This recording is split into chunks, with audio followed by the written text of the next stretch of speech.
जय हिंद प्यारे दोस्तों।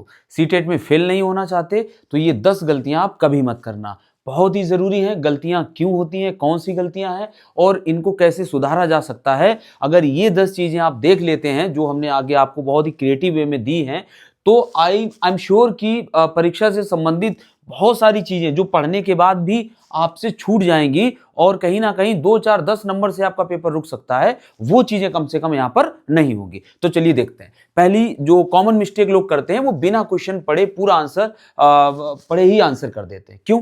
क्योंकि उनको लगता है कि उसके पीछे कई सारे कारण होते हैं। पहला तो उनको लगता है कि टाइम कम है।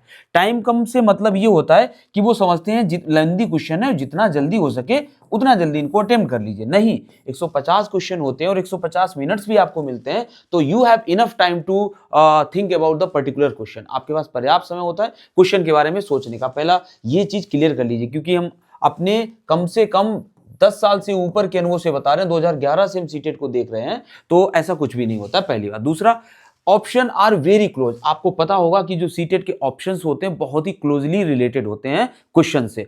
हमें ऐसा वहां पर नहीं मिलता है अन्य एग्जाम की तरह जो वनडे एग्जाम होते हैं कि हाँ तीन ऑप्शन तो बिल्कुल ही गलत है और यही वाला सही होगा। ऐसा नहीं होता है, वो लगभग एक दूसरे से बहुत ज्यादा रिलेटेड होते हैं, तो उसमें से हमें फाइंड आउट करना कि कौन सा अप्रोप्रिएट है ये मुश्किल हो जाता है। तो इसीलिए बिना क्वेश्चन पढ़े बहुत शॉर्ट में आपके सामने क्वेश्चन आया और आपने देखा जीन पियाजे लिखा है, तो आपने तुरंत समझ लिया कि हाँ जीन पियाजे है तो एक्टिव लर्निंग की बात करेंगे, डिस्कवरी लर्निंग की बात करें। लेकिन ऐसा नहीं है। हो सकता है वहां पर जीन पियाजे की लिमिटेशन की बात की गई हो सकता है कि वाइगोत्स्की के साथ उनकी कंपैरिजन की बात की गई हो। तो क्वेश्चन को तो पूरा पढ़ना है। इसके अलावा क्वेश्चन में आपने देखा होगा जो सबसे ज्यादा आज तक सीटेट के इतिहास में सबसे ज्यादा दिक्कत की है वो है किसने? निगेटिव वाले ने। क्वेश्चन पूरा दे देते हैं और बाद में छोटा सा लगा देते हैं नहीं। ये जो नहीं होता है, ये नहीं बहुत लोगों को लेके डूबा है आज तक, तभी तो सीटेट का रिजल्ट भी 10 से 15% कभी ऊपर नहीं जाता है। आप ये ओवर कॉन्फिडेंस में भी मत रहना कि बहुत ही लाइट चीजें होती हैं और आराम से हो जाती हैं, ऐसा नहीं है। तो ये नॉट स्पेशली इसको बहुत गौर करना है। पूरा क्वेश्चन आपका दिया होगा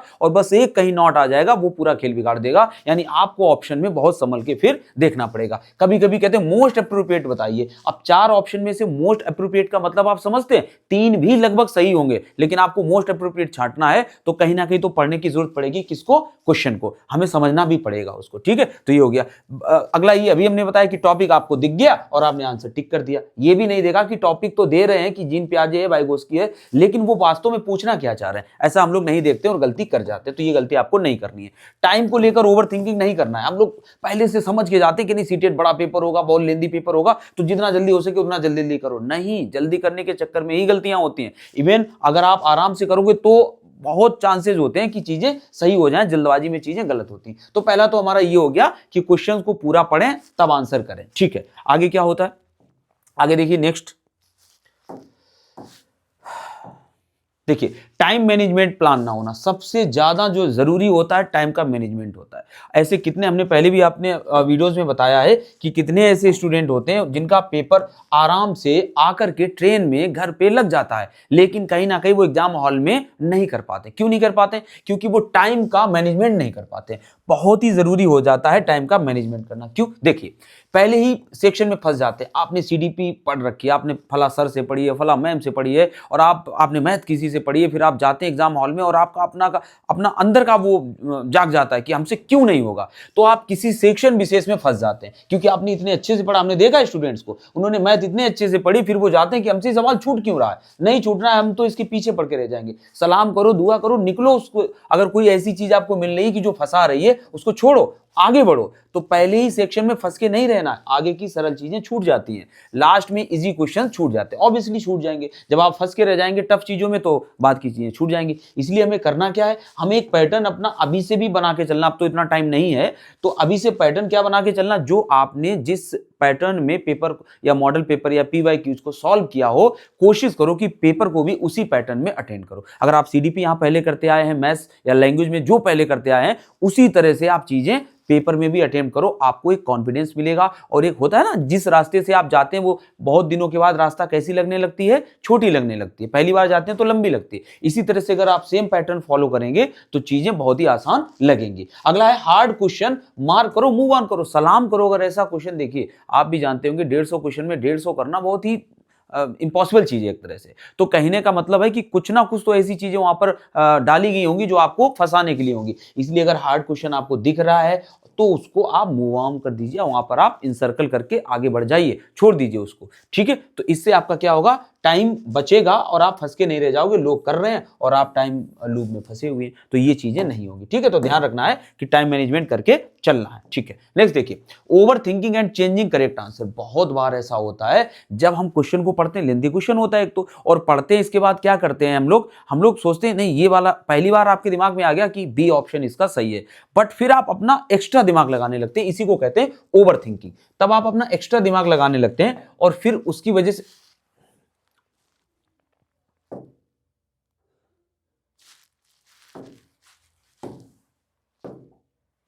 देखिए, तब आप क्या करते हैं, ओवर थिंकिंग करने लगते हैं। ओवर थिंकिंग करने की वजह से क्या होता है कि देखिए, हम सभी जानते हैं कि बहुत सी चीजें हमारे सबकॉन्शियस माइंड में होती हैं जो कि हमें भी नहीं पता होता है। तो जब हम किसी क्वेश्चन को पढ़ते हैं तो एक इंस्टिंक्ट हमारे अंदर से आता है, एक फर्स्ट इंस्टिंक्ट जो आता है वो लगभग हमेशा सही होता है। 80% चांस होते हैं कि वो चीज सही है, कम से कम उस ऑप्शन में जो आप लगाओगे। तो चारों में अगर आपको लग रहा है कि बी सही है और आपने लगा दिया, फिर आप ओवर थिंक मत कीजिए। आप ऐसा मत कीजिए कि नहीं बी को काट देते हैं, सी कर देते हैं, अरे सी नहीं डी कर देते, ऐसा नहीं कीजिए। पहला जो इंस्टिंक्ट आपका आता है, अगर क्वेश्चन आपको नहीं पता है तो वो लगभग सही होता है। इससे दो फायदे होते हैं, एक तो आपका टाइम बचता है और दूसरा बेफालतू में क्वेश्चन वो गलत हो जाएगा जो आपका सही हो सकता था। यहां चांसेस ज्यादा थे, फिर आपके 20% चांसेस रहेंगे, ठीक है। डाउट में गलत कर देते हैं आप। स्ट्रॉन्ग रीजन हो तभी आंसर चेंज करो। अगर आपके पास कोई स्ट्रॉन्ग रीजन है, हाँ आपको कुछ भी एकदम से दिमाग में स्ट्रक कर गया कि हाँ चेंज करना चाहिए, तब आप अपने आंसर्स को चेक करो, चेंज करिए, अदरवाइज आप चेंज मत करिए। नेक्स्ट क्वेश्चन देखिए, नेक्स्ट पॉइंट देखिए, पेडागोजी क्वेश्चंस को कंटेंट की तरह पढ़ना बहुत ही जरूरी होता है। क्यों, इसको बताते हैं। देखिए, ऐसा होता है, लेंदी क्वेश्चन होता है, ये तो आप जानते हैं, ऑप्शंस भी लेंदी होते हैं। हम क्या करते हैं, बस पढ़ना शुरू कर देते हैं, उस पर फोकस नहीं करते हैं, अंडरस्टैंडिंग के साथ नहीं पढ़ते हैं। और पठन अंडरस्टैंडिंग के साथ अगर आप नहीं करोगे तो आप एक बार क्यों, दो बार क्यों, तीन बार भी क्वेश्चन को पढ़ लोगे, तब भी आप उसको समझ नहीं पाओगे कि वास्तव में वो पूछना क्या चाहता है। तो बहुत जरूरी हो जाता है कि कंटेंट की तरह, उसको ऐसा नहीं कि कहानी की तरह आप पढ़ रहे हो, समझते हुए पढ़िए, कोशिश करिए एक बार में ही पढ़िए और उसी बार में आंसर फाइंड आउट कर लीजिए। अगर आप उसको बहुत आराम से पढ़ेंगे, मतलब कंटेंट की तरह पढ़ते चले जाएंगे, तो दिक्कत क्या आएगी, आपको बार बार पढ़ना पड़ेगा और आपका टाइम वहां पर कैसा होगा, वेस्ट जाएगा, ठीक है। तो चलिए नेक्स्ट देखते हैं क्या है। अगला पॉइंट है, न्यू टॉपिक्स लास्ट डे मत पढ़िए। सीटेट में पैटर्न वही रिपीट होता है, जो पहले है वही पैटर्न बार बार पूछा जाता है। अगर जेंडर स्टीरियोटाइप से क्वेश्चन आएगा तो आएगा, वाइगोस्की सर से आएगा तो आना है, जीन प्याजे से आना है तो आना है, तो फिर क्यों नए टॉपिक उठाना। सीटेट में ऐसे कोई टॉपिक बाजी वैसे भी नहीं चलती है। यहाँ पर क्वेश्चन अंडरस्टैंडिंग बेस होते हैं। अगर आपने वास्तव में जो उनके मेन टॉपिक हैं 4-5, अभी आप देखिए जो 2024 में पेपर हुए थे, तीनों पेपर, वहां पर तीनों पेपर देख लेना, 4 मनोवैज्ञानिक से 5वां मनोवैज्ञानिक नहीं पूछा गया। जीन प्याजे, वाइगोस्की और आपके कोहलवर और इसके अलावा गार्डनर सर की 4 मनोवैज्ञानिक के अलावा 5वां मनोवैज्ञानिक नहीं पूछा गया। तो इससे ये चीज क्लियर होती है कि हमें टॉपिकबाजी के चक्कर में नहीं पढ़ना है कि आज ये पढ़ लें, वो पढ़ लें, ये पढ़ लें, एक वीक बचा है, 1-2 दिन बचे हैं, तो जितना हो सके उतना पढ़ने, ऐसा बिल्कुल नहीं करना है। आपको ये ध्यान रखनी है बात कि ऐसा नहीं करना है, ठीक है। चलिए देखिए, अगला क्या है, पैनिक बढ़ता है। पैनिक क्यों बढ़ता है ये देखिए, जब आप टॉपिक बढ़ाते हो, नई चीजें पढ़ने की कोशिश करते हो, तो ऑब्वियसली वो नई चीजें आपके लिए नई होंगी, तो फिर पैनिक बढ़ेगा, क्योंकि आपको वो तो आ नहीं रही होंगी और आप उनको पढ़ना चाहते हो, तो पैनिक क्रिएट होगा। कॉन्फिडेंस आपका, जो आपका अन्य चीजें पढ़कर अभी तक कॉन्फिडेंस बन पाया था, 1-2 महीने से आपने पढ़ाई की थी, वो कॉन्फिडेंस नई चीजें पढ़ने से कैसा हो जाएगा, गड़बड़ा जाएगा। तो नई चीजें नहीं पढ़नी, सीधी सी बात है। सेम कॉन्सेप्ट रिपीट होते हैं, तो जो आता है उसी पर पॉलिश करो। अगर आप पढ़ना भी चाहते हो थोड़ा बहुत एग्जाम के टाइम पर, इन 24 घंटों में, 48 घंटों में, तो जो आता है उसी पर फोकस करिए, उसी पर विश्वास कीजिए, उसी को थोड़ा सा पॉलिश कीजिए। एग्जाम डे इंस्ट्रक्शंस को इग्नोर करना, देखिए कितनी दिक्कत हो जाती है जब इंस्ट्रक्शंस जो आपको दिए होते हैं, आपके एडमिट कार्ड में होते हैं, उनको आप इग्नोर कर देते हो। जैसे कि मोबाइल नहीं लेके जाना है, आपको समय का ध्यान रखना है, ये कई सारी चीजें होती हैं जो जैसे यहां पर दिख रही होंगी।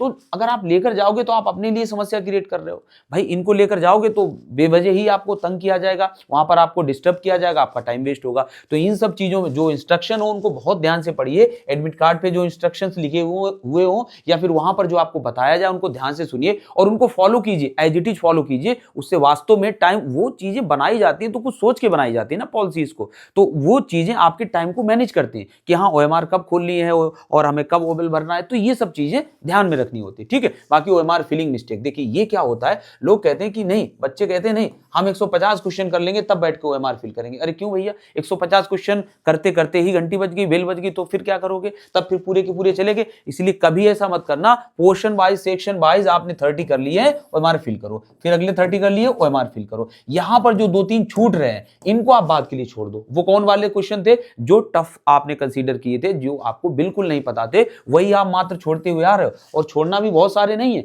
30 क्वेश्चन सीडीपी के आपने देखे और 15 छोड़ दिए, ऐसा नहीं करना है। 2 से 3 क्वेश्चन ही छोड़िए, ज्यादातर यहां पर अटेम्प्ट करके चलिए पहली बार में, क्योंकि जब आप दोबारा पढ़ने आएंगे तब भी आपको उतना ही टाइम देना पड़ेगा, तो आपका टाइम यहां पर लॉस होगा कि नहीं होगा। तो इसलिए यहां पर सेक्शन आप ओएमआर को फिल करते जाइए, ये बहुत आराम करेगी आपको बाद में। ठीक है, रॉन्ग बुकलेट, हाँ कोड, अब देखिए क्या दिक्कत होती है, आपने बुकलेट आपको देगी, वहां पर जो इन्विजिलेटर होते हैं वो आपको कहते भी हैं कि बुकलेट चेक कर लीजिए किसी के पास गलत सेट की तो नहीं आ गई। आप नहीं, आपको कोई मतलब नहीं, आप अपनी धुन में हो, कब बोला जाए कब हम उसको फाड़ें और क्वेश्चन आंसर अपना करना शुरू करें। नहीं, ये अगर गलत हो गया तो आपका पूरा पेपर सत्यानाश हो जाएगा, इसलिए नहीं करना है ऐसा। रॉन्ग बुकलेट है, ये सब चीजें मैच करनी है, देखनी है, इंस्ट्रक्शन को पढ़िए, लास्ट 10-15 मिनट में ओएमआर को चेक जरूर कीजिए। कभी कभी होता है हम इतने ज्यादा पेपर में खो जाते हैं कि हम यही भूल जाते हैं कि फला सेक्शन हमने उसको किया भी था, मतलब ओएमआर पे, या नहीं किया था। इसलिए ओएमआर को लास्ट में जरूर चेक कीजिए। और ये तो आपको पता ही होगा कि करने तो हमें 150 है, क्योंकि माइनस मार्किंग तो यहाँ पर है नहीं, तो ऐसा भी कोई छूटा ना हो क्वेश्चन, इसलिए भी लास्ट में हम यहाँ पर देख सकते हैं उसको। तो ये बहुत चीजें जरूरी है जो आपको ध्यान रखनी। नेक्स्ट देखिए, नेक्स्ट क्या है, ओवर प्रैक्टिस फटीग। देखिए बहुत से लोग होते हैं जो प्रैक्टिस पे बहुत ज्यादा फोकस कर जाते हैं लास्ट टाइम में। कम से कम मॉडल पेपर की तो प्रैक्टिस मत कीजिए यार। मॉडल पेपर आपको पता है, मॉक टेस्ट, ये चीजें, कोई भी सीटेट का ऐसा पैटर्न है जो एज इट इज कोई प्रिपेयर आज तक कर ही नहीं पाया है। 2011 से पहला पेपर हम देते हुए आ रहे हैं और 25 तक इतने पेपर दिला डाले हैं। तो यहां से हम आपको बता रहे हैं कि कोई भी सेम पैटर्न बना ही नहीं सकता है। सबसे बेस्ट होता है इनके PYQs ही सबसे बेस्ट होते हैं, इससे ज्यादा ऑथेंटिक कोई भी चीज नहीं होती। और क्योंकि पैटर्न सेम रहता है, वही टॉपिक रहते हैं, तो फिर क्या ही दिक्कत है, हम वही चीज नहीं करेंगे। तो PYQs ही करिए, इन्हीं से सब फंस जाता है। पास होने के लिए तो बिल्कुल कुछ भी मत पढ़ो, अगर PYQs ही करते हो तब भी आप पास हो सकते हो, कोई प्रॉब्लम नहीं होगी। और हम ऐसे नहीं कह रहे हैं, लोग हुए हैं, होते हैं। ठीक है, मॉडल पेपर पे डिपेंड तो रहिए मत, बिल्कुल छोड़ दीजिए उसको, मेन टॉपिक स्किप हो जाते हैं। PYQ बेटर ऑप्शन है, जैसा कि मैंने अभी आपको बताया। ठीक है, नेक्स्ट देखिए, नेक्स्ट पॉइंट क्या, हेल्थ नेग्लिजेंस। परीक्षा के टाइम पर या तो पहली बार जो लोग दे रहे होते हैं या जो बार बार फेल हो चुके होते हैं, वो इस चीज को बहुत करते हैं, हेल्थ नेग्लिजेंस। वो क्या भूल जाते हैं, आज तो कल पेपर है या परसों पेपर है तो हम तो 24 घंटा पढ़ेंगे, 15 घंटा पढ़ेंगे, 10 घंटा, मतलब ऐसा नहीं होता है यार। पेपर ज्यादा, एग्जाम के टाइम पर आप ज्यादा अपने आप को थका डालोगे, देखिए आंखें बेचारे की लाल हो गई हैं, थका डालोगे और आप खाना वाना भी नहीं से,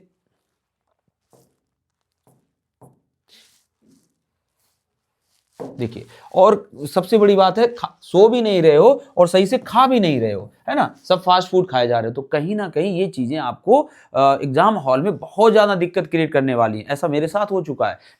तो इसलिए हम आपको बता रहे हैं कि आपको वहां पर बहुत ही नॉर्मल चीजें आपके दिमाग से उतर जाएंगी अगर आप अपने आप को ऐसा थका के रखोगे। तो स्लीपिंग, जो स्किपिंग जो आप स्लीप में करते हो नहीं करनी है, अच्छी नींद लेनी है, खाने में करते हो नहीं करनी है और आराम करना है। ठीक है, लाइट एक्सरसाइज जो आप करते हो और कम रिवीजन करना है, बहुत ज्यादा हार्ड रिवीजन नहीं करना है एग्जाम के टाइम पे, ये ध्यान रखिए, इससे कोई बेनिफिट नहीं होता है आपको। हम अपने पर्सनल एक्सपीरियंस से ये चीज बता रहे हैं। Exam day panic, exam day panic क्या होता है, आपने एडमिट कार्ड नहीं निकलवाया, आप बैठे पढ़ाई में लगे हुए, एडमिट कार्ड आपके पास है ही नहीं, आपने जो परीक्षा में जरूरी चीजें वो आपने कलेक्ट नहीं की। तो जब आप एडमिट कार्ड भूल गए हो, आईडी प्रूफ बहुत जरूरी होता है, लोग स्किप कर जाते हैं, नहीं ले जाते हैं, वहां दिक्कत होती है। जब वहां पहुंचते हो तो बार बार उस चीज के लिए आपको क्या किया जाता है, डिस्टर्ब किया जाता है। तो पेपर आपका गड़बड़ होगा कि नहीं होगा। तो इसलिए आईडी प्रूफ हो गया, एडमिट कार्ड हो गया, पेन हो गई, ये सब चीजें, पेंसिल है, ये सब चीजें आपको कैरी करनी है और इसको पहले से ही इंतजाम करके रखना है। तो बहुत जरूरी है कि इस पैनिक से बचो। और उससे भी ज्यादा जरूरी है एग्जाम सेंटर पर टाइम से पहुंचना। इसके लिए सबसे जरूरी है कि आप ऐसा ना देखिए घड़ी को उल्टा रिमाइंड मत कीजिए कि 9:30 बजे पहुंचना है तो हम 1 घंटा पहले चल देंगे तो वहां पहुंच जाएंगे, फिर 1.5 घंटा वहां पहुंच के इतना लगेगा, उल्टा मत चलाइए। आप उससे डबल टाइम लेकर या और पहले से, हम तो कह रहे हैं 1 नाइट पहले से ही एग्जाम सेंटर के आसपास पहुंच जाइए, किसी भी रिलेटिव या किसी भी फ्रेंड के यहाँ, तो कोई आपको बहुत कामनेस रहती है। इसलिए हम आपको बता रहे हैं कि हौच पौच में मत रहिए, एग्जाम डे के पैनिक मत क्रिएट कीजिए, आराम से रहिए, फ्री जोन में रहिए, ठीक है। और last but not the least, relax रहिए, ऑल इज वेल, सब कुछ सही होगा। वास्तव में पेपर इतना टफ नहीं होता है। आपने अगर 20, 15 या 1 महीने भी पढ़ाई की है, पढ़ाई से मेरा मतलब है प्रीवियस ईयर के जो पेपर्स हैं उनको लगाया है, सेम कॉन्सेप्ट रिपीट होंगे। आप थोड़ा सा काम रहकर, पेडागोजी होती है आपको पता है, तो पेडागोजी 90 नंबर की 20 CDP होती है, तो वही पास करने भर के मार्क्स होते हैं। पैसे जाते हैं, आपकी लैंग्वेज के पैसे जाते हैं, जो आपने लैंग्वेज चूज की, 30 क्वेश्चन होते हैं वहाँ पर। बताइए क्या हम एक हिंदी का पैसेज पढ़ के, अगर हम हिंदी भाषी हैं तो क्या उससे रिलेटेड क्वेश्चन नहीं लगा सकते हैं? इंग्लिश अगर हमें आती तो क्या इंग्लिश के हम क्वेश्चंस नहीं कर सकते हैं? तो फ्री के नंबर पैसेज के होते हैं, मत स्किप करना पैसेज को, जरूर उसको देखना। इसके अलावा मैथ्स बहुत ही सिंपल आती है, बहुत ही इजी मैथ आती है अगर प्राथमिक की बात करें और या जूनियर की बात करें, कुछ भी ऐसा उसमें अरिथमेटिक में नहीं होता है। तो आई होप ये वीडियो आपको बहुत ज़्यादा फायदा करने वाला है। अगर आपने इन चीज़ों पर ध्यान रखा तो आपका स्कोर जो आना चाहिए एक्चुअल में उससे और ज़्यादा आएगा, घटेगा नहीं किसी फालतू की मिस्टेक की वजह से, ठीक है। तो वीडियो देखने के लिए बहुत बहुत धन्यवाद, लाइक कर दीजिए और best of luck for your exam. Thank you.